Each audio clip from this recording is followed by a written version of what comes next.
Welcome to the Remington Kuhn Show. This is episode number 9. I'm here with Christian Tagert. This is the second time that we've had Christian on the show.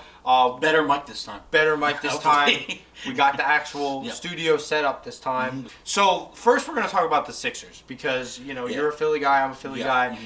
It's a pressing issue. Yeah, and I've seen, So tell me first what you've seen and then I'll talk. I obviously, I left before the game ended, left at halftime, but I did see a lot of rumblings on social media and just all that, there. And playing out, Sixers got robbed. What I did see was that Nick Nurse called a timeout, didn't get the timeout when the ref and Nurse were clearly, together on the court. But that didn't happen. Maxey got fouled by Hart, and Brunson wasn't called. Embiid even tried to step up and call a timeout, which if that's your leader, go ahead, but didn't get it. So there was some, something happened there. There's been talks. The Sixers did file for a grievance report. What that means is it's going to go in. They're going to call for Game 1 of bad officiating. They're going to call Game 2 bad officiating, and it could ultimately have a redo of the last 10 seconds that happened before in 2009 or 2007, December 19th, when Shaquille O'Neal fouled out. But they thought he had, I don't know how this works, but they thought he had 6 fouls when he really had 5. I don't know if it was different back then. And they played it again the last 51.9 seconds of OT. So it can happen. It's only happened once. 6 out of 44 teams have filed for a grievance against partially the games. But yeah, we'll see how that plays out. You said there was 10, 15 seconds. Maxey got fouled before the timeout, so 10, 15 seconds. So I think they should replay it if, it's because that really made a difference. I think it was 101, 95. In the outcome of the game. So they inbound the ball to Tyrese Maxey, and Stephen A. Smith used the term mugged. I couldn't think of a better term than mugged. And he's a Knicks fan. The fact that a Knicks fan would admit that the Sixers were robbed tells you everything you need to know. And obviously there are people that question Stephen A. Smith's actual allegiance to the Knicks. I don't. If you're a Knicks fan, you're a Knicks fan. I mean, I'm not going to crap on somebody because they're not a real fan. Who are we to say that? So now I feel like I'm going to take the mic and rant for a little bit because this is something that I need to talk about. This is one of the main reasons why I need to do a show today. I haven't done a show for a few days. It's because I've been pretty upset with the way that game ended. The Philadelphia 76ers didn't lose that game. The New York Knicks were handed that game by the officiating. The Sixers were in command. They were in control. They won the first quarter. They won the second quarter. Third quarter, they started to slip a little bit. Fourth quarter, they had the lead, a commanding lead with 40 seconds left, to the point where a Knicks fan that was in the room with me thought that they were dead in the water, and they were dead in the water. The only way that the Knicks could possibly come back and win that game with the time that was on the clock was if something went astronomically wrong. Crucially wrong, and it did. But it wasn't anything that the Sixers did. It was the officiating. The officiating allowed the Philadelphia 76ers to lose that game. They were in command. Tyrese Maxey got the ball on an inbound pass.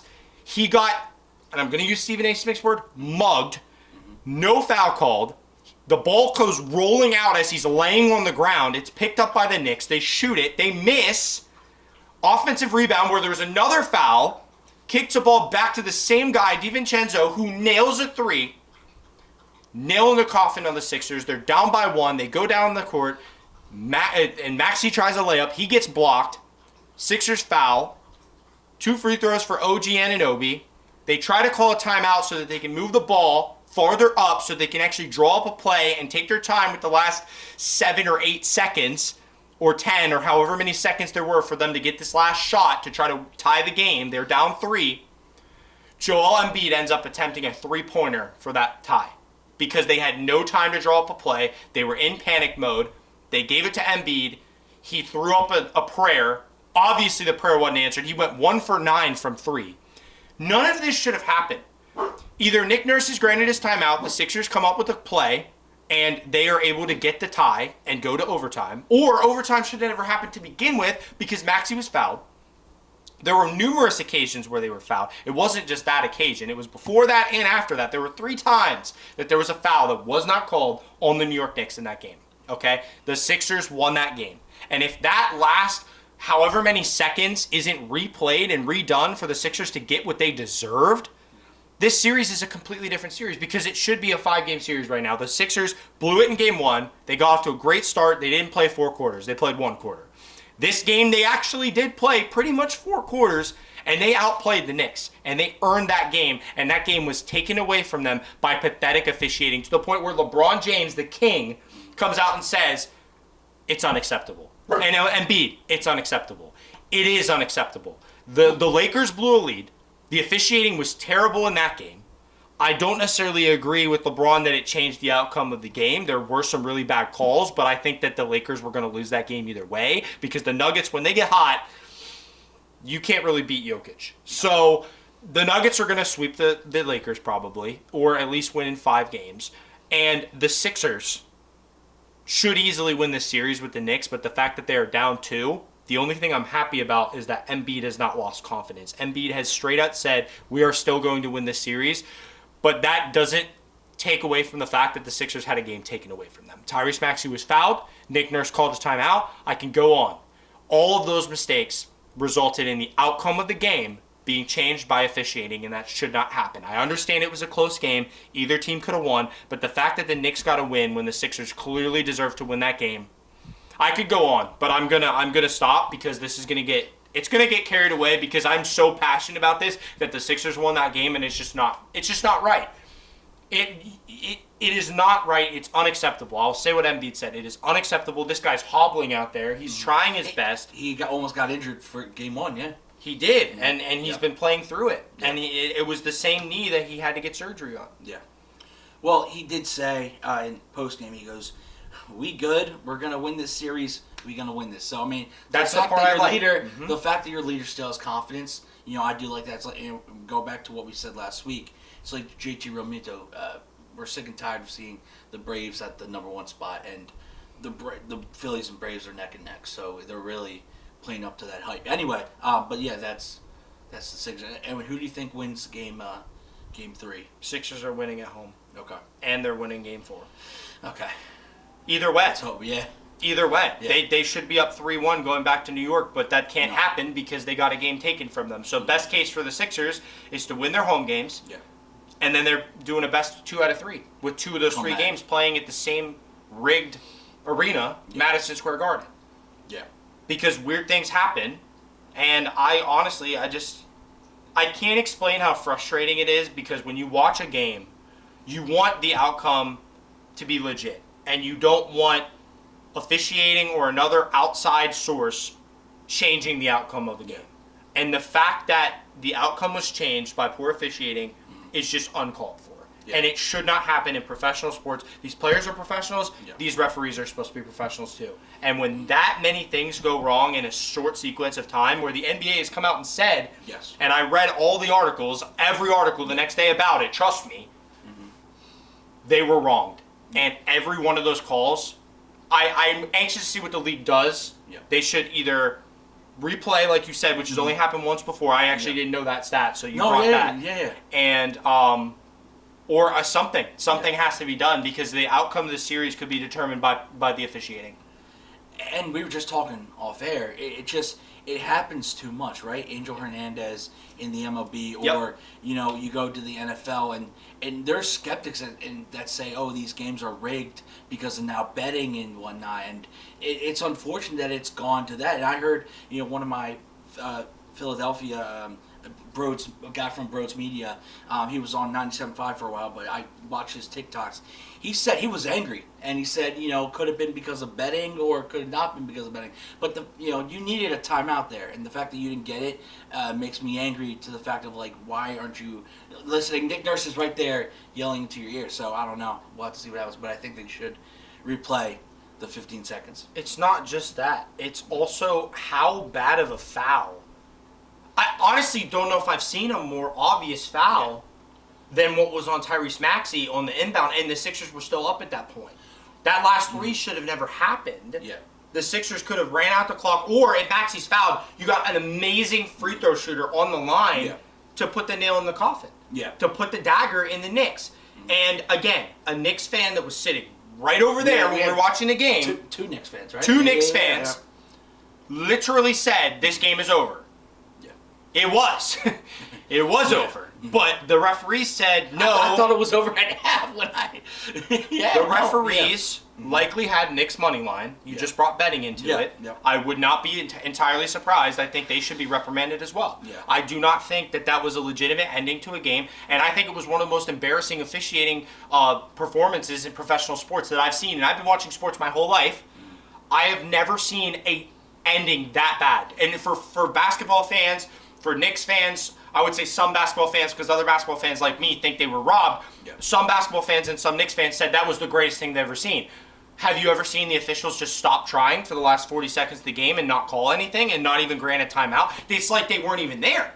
It's like they completely vanished for the last 40 seconds of the game. Yeah. So I'm not 100% sure how that is good for the game of basketball. Like I said, LeBron James has been outspoken about it too. So here's where, again, I think, you like it literally deters fans from watching the games because they're just like, okay, well, it's just going to end in bad, or the refs, or that, you even said, you're like, that's why I don't even watch basketball, because it's crazy.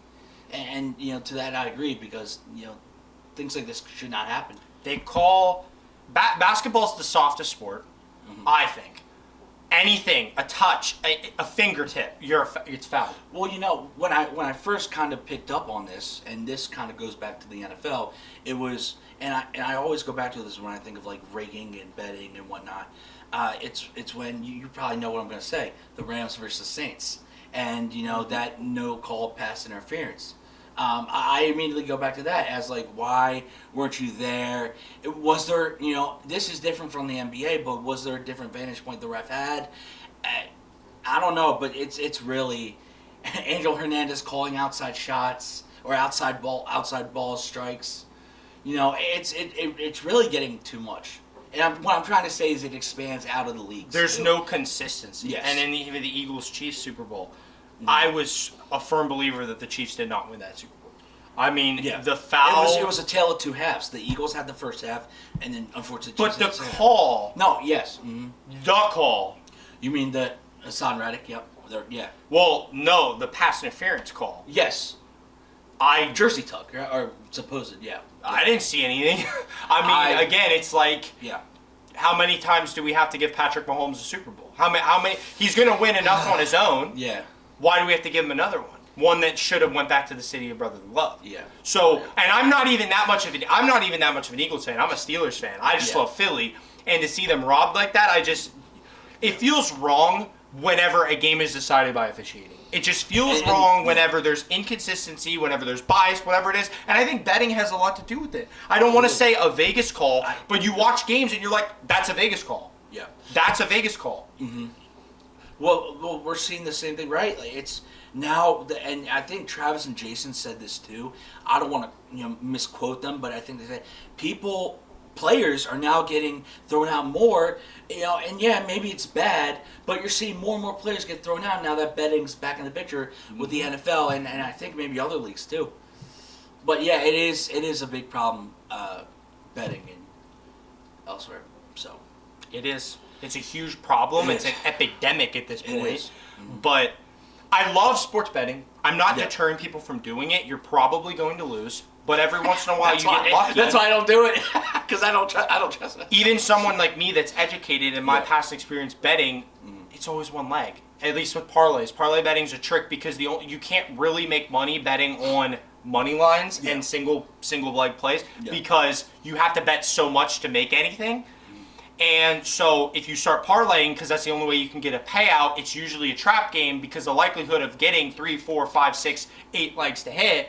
It's happened. I've won decent money, but you end up losing that money by continuing to roll it over. And I pretty much broke even in my betting career. Not that I'm betting right now, I'm not. But when I did, it's pretty much you break even. If you're really good at it, it's not because you're good, it's because you're lucky. Because you need more luck than anything else. Yeah. So these people, they start to feel like it can be them. And then these random people doing their first ever bet win a bunch of money. Dude, they lose all that money. If they actually, you know what I mean? Rarely do they ever walk away with anything. No. It's a vicious cycle and it never ends. Cool. So it's really bad. I understand why it's a thing, and there's the economy is thriving off making all this money off people, betting and being degenerates, but we're all susceptible to it, and none of us are better than anybody else. We're all equal, so we all fall under that same umbrella sometimes, and we fall to victim to the same problem. And it's it's an epidemic, but at the same time there is a lot of regulations and awareness things out there to tell people, okay, only bet what you can afford to lose. Yeah. And as long as people are doing that, I see no issues. It's people that are losing their house. People that are losing, like you saw LaShawn McCoy lose $250,000 betting on boxing, and then the guy that won, the upset guy that won, he put $2 million on himself. So they're allowed to do that. He bet $2 million on himself. Yeah. How is boxing any different than any other sport? I don't understand this. Yeah. No. I mean, I will tell you, my high school teacher, literally, obviously we know what teachers are making, but he literally did sports betting on the side. Again, if you're good at it, you talk about if you're good at it, go ahead, do it. But if you don't call the right, what I think is if you don't call the right plays or pick the right, outcomes, you're gonna get screwed. You're gonna lose money. And And they do this with fantasy football, fantasy sports too. Like you pick a lineup and you put money on it, and then if you have one of the top lineups, you make money. That makes a little bit more sense to me because everybody pays the same entry fee, and if you're in the top 1% or you make money. You do. So like if you're really good at fantasy and you know like matchups and I've had more luck doing that. I do like the concept of fantasy, Like a daily fantasy team where you can win money, I totally am okay with that. Yeah. It's the idea that people are going to these sports books and saying, okay, this team's going to win, this team's going to win, this team. Because not always can you actually determine if it's even legit. That's the problem. It's like it takes the legitimacy out of the game. When there was nothing at stake other than the game itself, before all the betting really started to become mainstream, we didn't see as many of these issues. But people are starting to notice them because they have something at stake. Yeah. The more that people have at stake, the closer they pay attention. If you have $100 on a game, you're going to watch it a lot differently than if you don't have anything on the game. If you're watching your team play, you're going to have a lot different opinion and a lot more passion going through you while you're watching that game than if you're watching two bad teams play that you don't care about. No, and I've seen all of those emotions from people. Like you said, they got $100 dollars on the game. They're going to be screaming and angry if miss catches or whatnot. But I don't know, man. It is here, and I think it's here to stay. It is. As we all say, it's the modern type of media, but it's just going back to efficient. We got to figure that out. We do. Whether it's robotic strike zones, I'm all robotic for it. umps. I'm all for it. The minors are trying it out too. I think Reading has started picking it up too. The minor leagues have been trying it out. Yeah. It's going to be better. Yeah. You cannot have guys like Angel. And here's the problem. Yeah. It's not going to be perfect. Nothing is. No. But if you do it that way, at least it will be somewhat consistent as opposed to this pitch is right down the middle, ball. This pitch is 2 feet outside, strike. That won't happen. There might be some close calls that go one way or another, but that's in anything. The Maxey foul was not a close call. It was a deliberate foul to the point where the league said that was a foul. I didn't see a worse foul in that game. And that's what I have a problem with. If it's something right there, clear and concise, then you got to call it. Do you have eyes? Can you see with them? Did you get them tested before you got your license to be an official? Because you're not good at your job. Yeah. I don't unless you are intentionally choosing not to see that because you bet on the Knicks. So I am calling out those officials in that game. I'm saying one of them or all of them bet on the Knicks or they had something to lose. Did Knicks fans threaten them before the game? We have to win this game. Like in a hostile environment like that, you never know. So I just feel like the outcome of that game was not legitimate. I would like to see them redo it. If they don't redo it, what is the league going to do for the Sixers? Because how do you repay the Sixers for what just happened to them? They were robbed. So what do you do? Do you play 15 seconds tomorrow before game I don't know how they would even do it. Again, it's only happened once before, so we'd have to look more into it. Yeah. But all I know is that it wasn't legit. No. Worst sequence of officiating I've seen in professional sports, and if something isn't done about it, then I don't know if I can watch basketball the same way. And with Shaq, it was the regular season, so there's a big difference. A big difference. Regular season and playoffs. So. Huge implications. Yeah. Huge game. They lost game one. I will not argue they lost game one. Well, you said they got to go 1-1 back to Philly. And they were going to. And I agree with you. I agree with you. How long could I talk about this? I could talk about this for an hour. Are we going to? No, because Christian has more he wants to talk about, but I have to get this off my chest. Well, hey, okay, let's go here then. Let's go here. Do you want to take it? Breathe in. I'm good. Trust me, I can do this all day. All right. So the Phillies, I think, surprised a lot of us, and now, they got 2 straight consecutive sweeps, 7-game win streak. The Reds, that gave them a run for the money last time, not opening day, but maybe the series after that. Yep. Offense was on fire. I saw Johan Rojas had a good catch He's been last good. night. He's been solid. He got checked by medical. He was okay. Ran into the back, the back padding. But no, the Phillies, when they get hot, they get hot. But I think it's another. I think we're talking about one of these situations again, right? You could win against the crappy teams, being Rockies and the White Sox. Yeah. But then when you verse the Reds, who I would say are They're good. They're good. Okay. When you verse the Reds, then now you lose one game. Who knows what they'll do against the Braves? They haven't versed the Mets yet. But the Braves, so they lost the series against the Braves, Yes. 2-1. They lost the series against the Reds, Reds, 2-1 2-1. initially. Yeah. This was the right the ship type of series against the Reds because down the stretch, playoff implications, you got to make sure that you own the tiebreakers against all the other legitimate teams. Totally. I consider the Reds a legitimate team. Okay. And I haven't looked at the schedule to see if we play them more than twice. Usually with the Central, we play them twice. One at their place and one at ours. Yeah. So the 7 games against the Reds, the Phillies would have to win 4 of those games. Yeah. They've already lost 3 games. They lost 2 in the first series, and they just lost yesterday 7-0. They won 8-1 and lost 7-0. 2 7-run outcomes. Now they play today at 6:40, and they play tomorrow at 1, I believe, 1:40, something like that. This is it.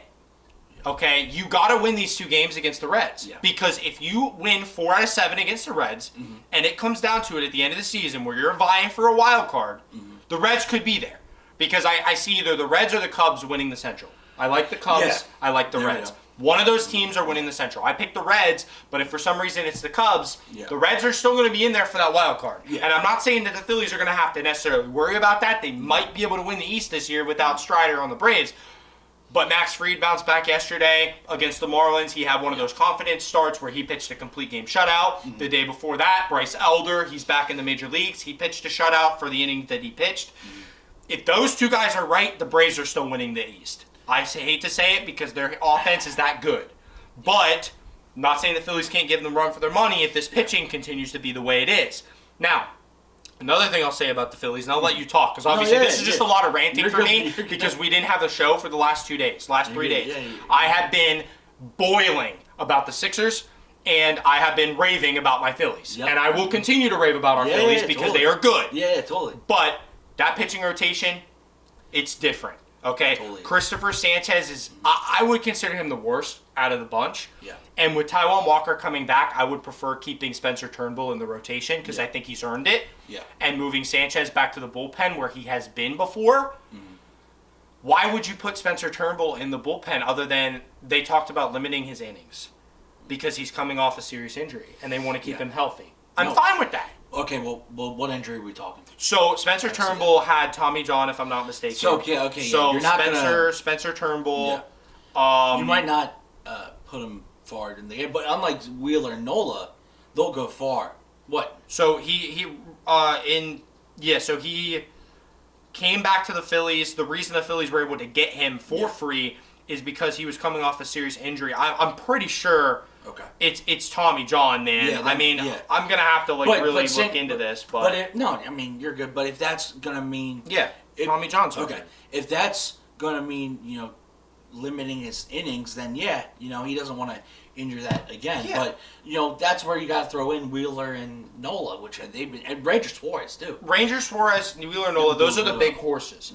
Playoff time, that's all you need. But for the regular season, if the Phillies want to win the division, they have to have 5 capable starters, even go with a 6-man rotation down the stretch with Sanchez. Yeah.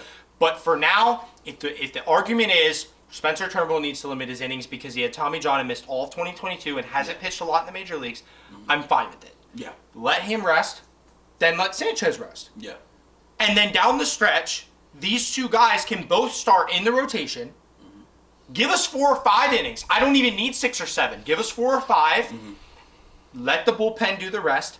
Continue to make them use up their innings and actually keep them fresh to the point where if you're in there more and you're pitching regularly, it helps you. I don't say overuse them, but use them.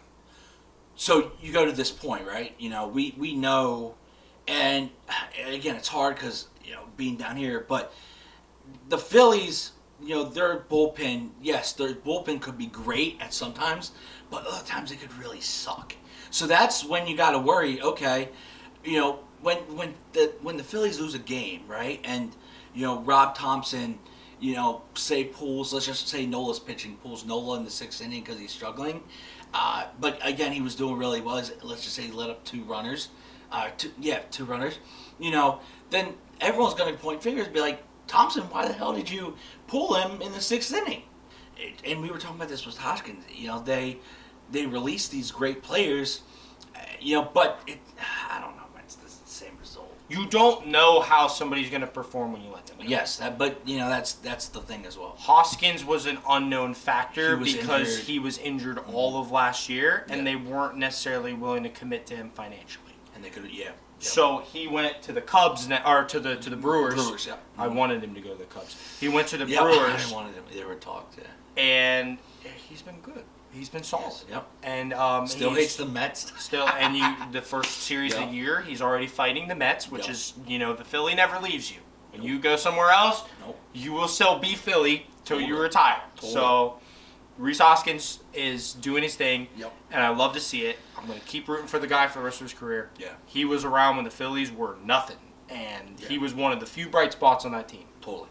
Yeah. So, again, it's pitching rotation is going to be hopefully solid for the rest of the year. I think it's the best rotation in baseball, and I'm unbiased. I've heard I've heard a lot of people say that it's you're not wrong there.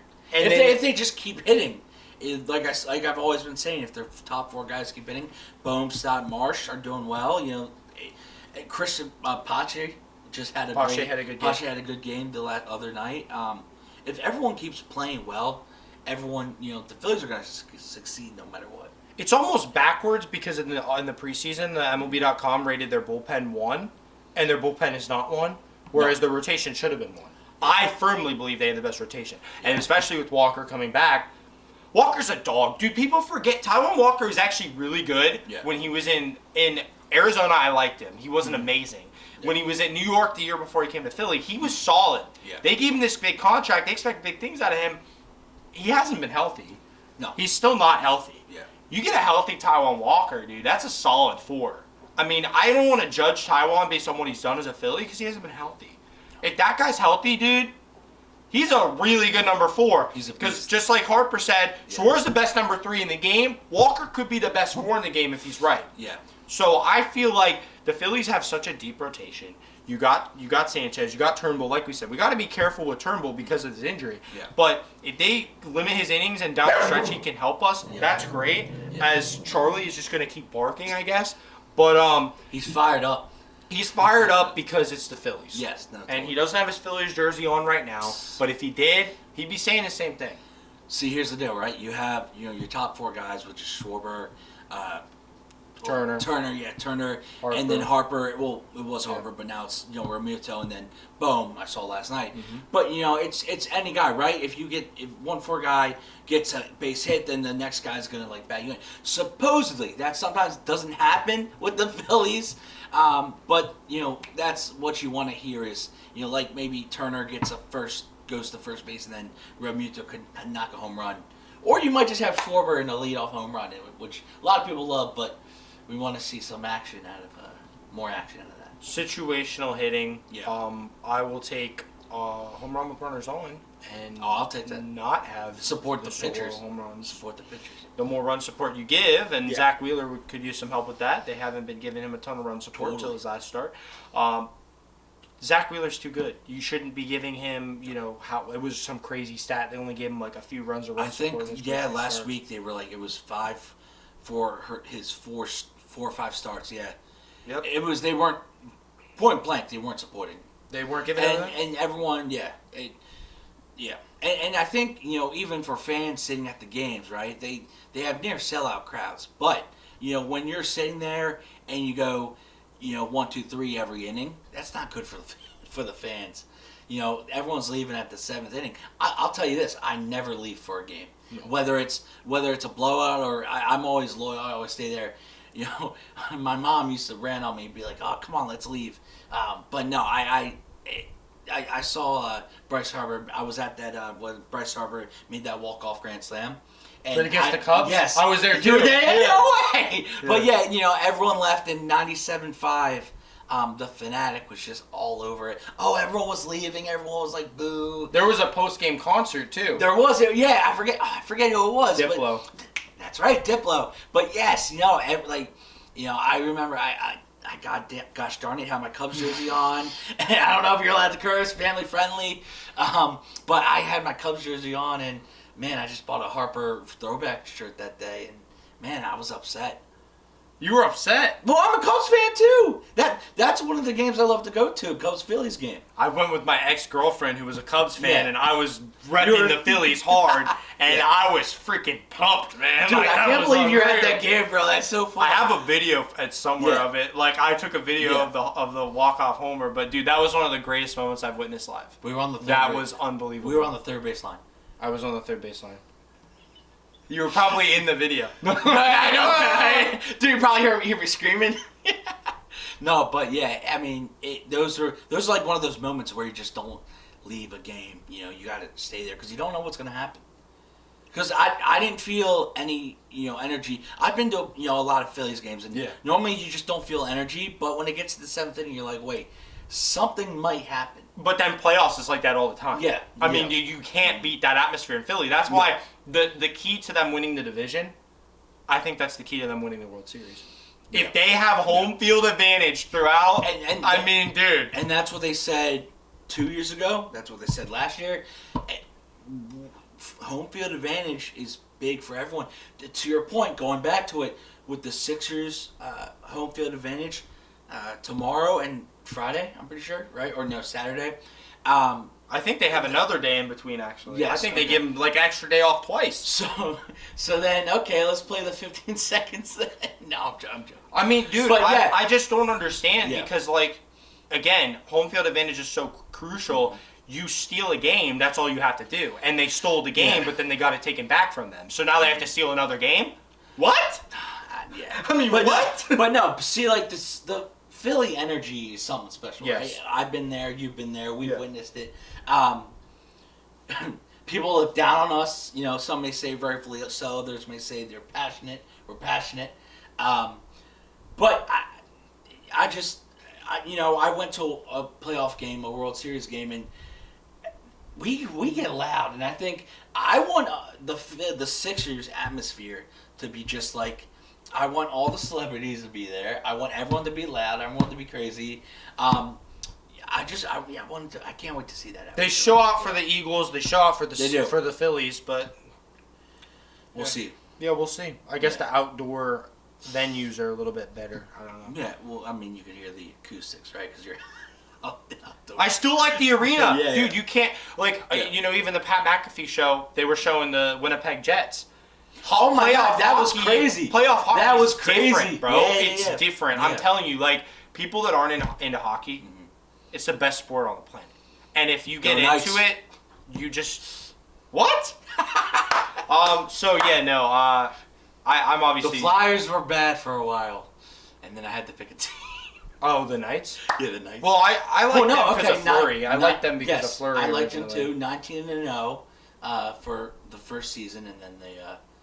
I guess if you're gonna pick a team, you might as well pick a team that never existed because they. Yeah, right. So I don't know if you call it. You're an OG because they just started. If you've been a fan since you could say I've been alive for the entire team's existence. Like, I mean, we can all say. But like, I obviously have been loyal to the Penguins for a long time. I'll continue to be. Yeah. But now that they're out of the playoffs, I'm repping the Panthers. I'm down here in Florida, so.